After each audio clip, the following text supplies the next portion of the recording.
So I'm going to be talking about self-love, self-care, self-help, all of that self bullshit and how it is essentially not beneficial towards you. Before we get into this, just so that you don't cancel me, I just want to disclaim that I'm not against self-help content creators or even self-help content advice at its core. I love it. I get high off it. I snort it every single day. No. But I'm more appealing to people who completely romanticize and glorify self-help as a means to make it look like you gotta go have a bubble bath in order for you to love yourself. Hello, welcome back to my channel. You're at the right place. You're at the right motherfucking place. Oh, and by the way, my name is Imani. Nice to meet you. Shake hands. Thank you. Thank you very much. Nice to meet you. Self-love, I've found for me, is superficial. This oversaturation of ways to improve your life is just too much. The amount of times that I've seen creators set up their camera and display highlight reels of a self-care Sunday where they're having a bubble bath or listening to a podcast that podcast affirms what they're going through. It's a really superficial way of learning lessons in life. And we got a Reddit comment here talking about women saying, OMG, as a woman, I feel like stuff like face masks and pedicures and manicures are constantly pushed on us as self-care to the point where like you almost get conditioned or peer pressured into believing it is. Hey guys, I'm just editing at the moment, and what I'm trying to say is there's too much of a focus on overindulgence in this whole self-help culture. Sometimes, you know, all of these clever and very pretty ways of looking after yourself don't actually constitute what it means to love yourself. Like I said, we can get wrapped up in all of these things that make us feel and make us look like we're loving ourselves. We live for pleasure, and I think that's what I'm trying to mention. Self-help culture prioritizes pleasure and indulgence. So my point here basically is that you become obsessed with looking like you have your shit together instead of actually getting your shit together. One thing that gets me the most, especially young motivational life coaches, I'm not ageist or anything, but half the time, unless you're like a successful millionaire / billionaire, you don't have shit to say.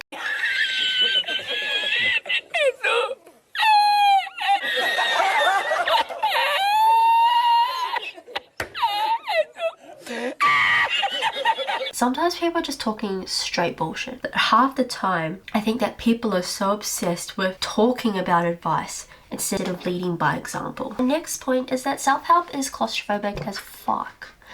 If you're anything like me, honestly draining. It is quite suffocating. It's toxic positivity. The amount of times where I've heard people be like, just be happy or just keep smiling or keep persevering. No, sometimes I'm going to be fucking sad. Some days I'm going to have a hard ass day and that's okay. Right, we've got a Reddit comment here. Self-help culture and self-help content is the diet books of the mind. This is so true. We've got another Reddit comment here talking about toxic positivity, but basically saying, I believe in being positive, facts, but I'll be damned if I didn't feel choked by it from time to time. Humans, they fluctuate. You're never always going to be on it. You're never always going to be on top of your game. You're going to have your days, and I think if anything, do you. Like if you feel sad one day, if you feel tired one day, you shouldn't feel guilty about that. It's just about making sure that your downer days don't outweigh your good days or the ones where you have a lot of energy. And you're encouraged to always be so positive. If someone's being shady as fuck, you tell them that they're being shady as fuck. Like one example is that really irks me. Oh fuck. Oh, I could have a heart attack with this. Is this whole idea of girls supporting girls or being a girl's girl. Why do we have to pretend that all girls are perfect? No, some girls are shady as fuck. Most girls I've met haven't been. But to categorize them and to say you have to be a girl's girl, and if you're not a girl's girl then you're a pick-me, it's like, no. It's gonna be so bad. Okay. I completely reject that and chuck that out the window because it doesn't matter if you're a girl or a guy. If you're shady, you're shady. Shadiness doesn't discriminate against gender.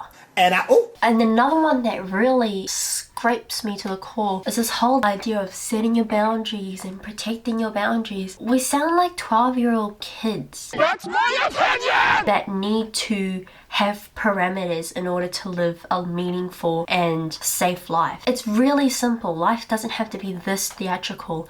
If someone's been a dick, you just detach from them. Like some days, people are either treating you like shit and you pick them up on it, or either they're just treating you normally. Life doesn't have to be this whole theatrical game of, oh, how many red flags does he have, or how many green flags does he have, how many beige flags does he have. It's like, is he respecting my standards? You are who you surround yourself with. If you've got a guy that's pretty much not ticking half of your boxes, you don't have to automatically categorize him as toxic. He's just not for you. Like, don't get me wrong, some guys can be very questionable. Half the time we're so okay with writing people off as bad, as toxic, a menace to society, instead of just saying, not for me. Like, where did that go? Where did that go? Like, sometimes a person isn't inherently bad, they just weren't for you. But these days it's all like, he was toxic, or a gazillion red flags.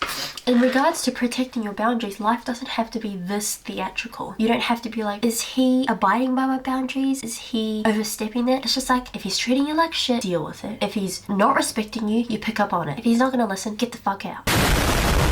Or more so, like, it's circumstantial. This brings me to my last point, and it's just that self-help doesn't cater to you. I'm into self-help. I don't actually condone it whatsoever. What I've found, especially in the last 2 to 3 years, is that there's an oversaturation of it to the point where it feels staged, it feels disingenuous, it doesn't feel like I can actually align to it. I was watching a YouTube video by a YouTuber, I'll link it here. Don't know. It's by Leo Skeppy, and he talks about self-help advice that didn't work for him. But there was a comment that struck me, because this is a comment that I've been feeling pretty much my whole entire journey in this whole listening to self-help. I'll link it here.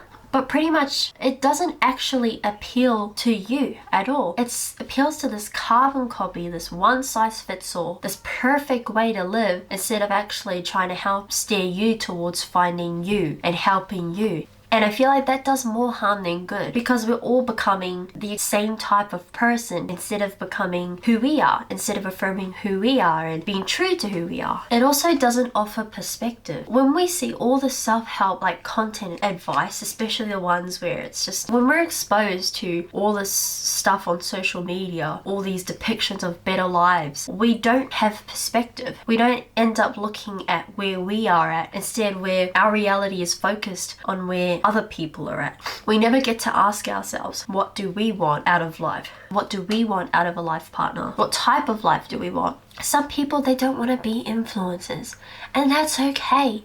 Some people want to work 9 to 5, and that is okay. Sometimes this self-help content doesn't actually appeal to real people. It doesn't. It appeals to this weird demographic that doesn't essentially exist. And people are then feeling shit about their own lives and their own progress in their lives. And I'll use the example of men and how young women who are being exposed to highly successful, highly qualified, highly put together men, and we're thinking that that's the norm. I think another thing that I want to mention here is that in this day and age, we are encouraged to always look at our options. We, instead of making one thing work, committing to one person, liking and loving them for worse and for better, we're encouraged to always exercise our options, to always look at something better. Long gone are the days where you just found a simple man and you just decided, I want to be with him and I want to grow with him. We've become so accustomed to turning over people because they need to be perfect. They can't, for the life of God, be toxic. You have to be perfect. You have to do everything right. You have to look great. You have to earn really good money in high inflation. You have to live outside of home. Women, even men, they didn't expect much. They lived simply. They chose simply, and they decided, I want to grow my life with this person. All of this content that you see online, it doesn't do us that much good. It rather does us harm, because at the end of the day, it doesn't... Hey, sorry to bother you. I know I was talking really intensely about something. Please subscribe. It actually doesn't appeal to real people in real situations. Another point that I also want to mention is how we're so easy to turn over people. You know that quote where it's just like, you got to cut out the people in your life that are not talking to you, that are not protecting and prioritizing the relationship as much as you. It's like, how dangerous is it to be in that state of mind? If I have a best mate and they're busy as fuck with their lives, they're busy trying to live life because it's hard to live in this world with these times and all these bills and the way that the world is going with inflation, I am not going to expect them to always be able to answer me, to always be able to prioritize me. No, you're trying to live life. I saw another comment on Reddit about this, and I'll add that here, but it's so selfish, the idea that you have to protect your energy, protect your space. It's like, how self-centered and how self-obsessed can you be to not understand that people have lives that are outside of you? This is why I don't like the how loosely this advice is getting chucked around and how people are taking it. We got another Reddit comment here basically saying, advice to surround yourself only with positive people. If you're willing to cut people from your life when they're a bit down, that's a recipe for people hiding the negatives in their life from friends, only discussing the positive and having the most superficial friendships for fear of you being cut out of their lives. Not saying you need to keep people in your life who are treating you badly, but we all go through times when we're up and times when we're down. Friends give you their time through both. This is honestly so true. People are so quick to cut people out, to categorize them as a means of being toxic or not being healthy enough to have a friendship with. It's like, stop categorizing that. Like, look at things circumstantially. Look at who people are deep down instead of ruling them out. Hey guys, you've reached the end of my video. Thanks for watching this far. Make sure that you give this video a like, you give it a comment, give it a subscribe, and let me know your thoughts on this. Make sure to check out a range of other videos here. And I hope you enjoyed this. Otherwise, I'll see you in my next video. Bye.